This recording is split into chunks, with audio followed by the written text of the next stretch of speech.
on assiste à une vraie visite guidée de la part du notaire. Elle nous permet de déterminer le niveau de vie et d'imaginer effectivement le quotidien de cette famille. Racines et récits. Racines et récits. Le podcast des généalogistes de l'U-Projet.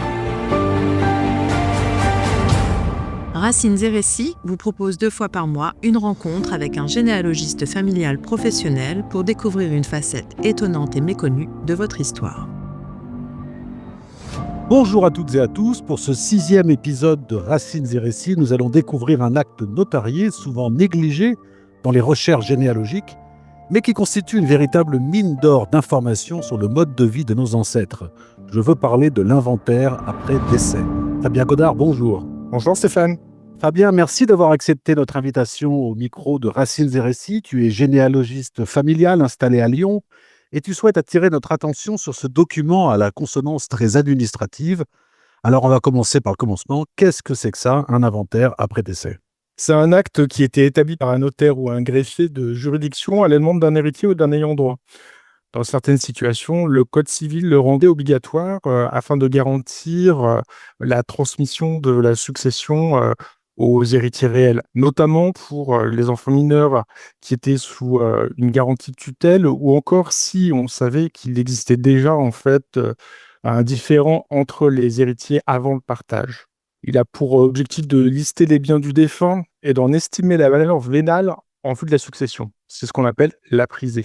Concrètement, le notaire se rend au domicile du défunt, il s'arrête à l'entrée de la propriété et il liste tout le patrimoine réputé appartenir au trépassé qu'il aperçoit. Ça peut être des biens, des meubles, le linge de maison, les vêtements, mais également les outils de travail, le bétail, le grain et les liquidités et l'or s'il y en avait, mais également les dettes connues par les héritiers ou déclarées par les créanciers présents, le cas échéant. Parfois, il estime la valeur, le notaire, de certains objets en lot afin de se faciliter la tâche. Une fois la visite terminée, le notaire interpelle les témoins et les héritiers afin de les faire jurer que les déclarations qu'ils ont faites sont sincères et qu'ils n'ont absolument rien caché. Et ensuite, l'acte est rédigé et il est signé par l'ensemble des parties présentes. Alors, est-ce qu'on sait, Fabien, de quand date cette pratique de faire des inventaires après décès ? J'ai l'impression que l'on peut monter assez loin dans le temps à ce sujet, avant que ça devienne, j'allais dire, une pratique normée. Nous savons que l'inventaire a été pratiqué depuis la fin du XVe siècle, puis il a été utilisé plus fréquemment, notamment dans les familles aisées, et enfin il a été encadré par le Code civil, ce qui l'a rendu de plus en plus commun. C'est un acte, en fait, privé au départ. C'est vraiment une décision qui est prise entre héritiers, mais on est dans un cadre au départ qui est vraiment fait pour que les gens s'entendent. C'est ça, c'est ce que tu nous dis. À la base, effectivement, la succession, c'était un arrangement. Suivant si on était de droit coutumier ou de droit écrit, la loi n'était pas tout à fait la même. Et la coutume d'un département ou d'une province à une autre était aussi un peu différente. Mais la loi est venue protéger ces pratiques, les encadrer, pour qu'effectivement, il n'y ait pas de détournement de succession. Alors, j'ai une question complémentaire. Quels sont les principaux enseignements qu'un généalogiste peut extraire, en fait, à la lecture d'un tel document ? À la lecture de cet acte, on assiste à une vraie visite guidée de la part du notaire. On voit le lieu de vie qui est décrit et on peut s'imaginer la vie quotidienne de l'ancêtre et de sa famille au sein du foyer, car généralement c'était la pièce principale, composée d'un ou plusieurs lits, plus ou moins confortables, donc avec plus ou moins de valeur vénale, du mobilier tel que les coffres, la table et les chaises. Et les chaises, pas toujours au nombre suffisant pour asseoir toute la famille, suivant le contexte économique, il faut le savoir. Mais également l'équipement en vaisselle, les ustensiles pour le feu, le linge et enfin le stock des récoltes. Tout ceci constitue le détail de la situation économique de notre ancêtre et nous permet de déterminer le niveau de vie et d'imaginer effectivement le quotidien de cette famille. Fabien, est-ce que tu te souviens de la première fois où tu as eu un tel document sous les yeux ? Ah oui, tout à fait. C'était une première fois pleine d'émotions parce que ma famille paternelle est du département des Ardennes. Les bombardements de la dernière guerre mondiale ont détruit de nombreuses sources archivistiques.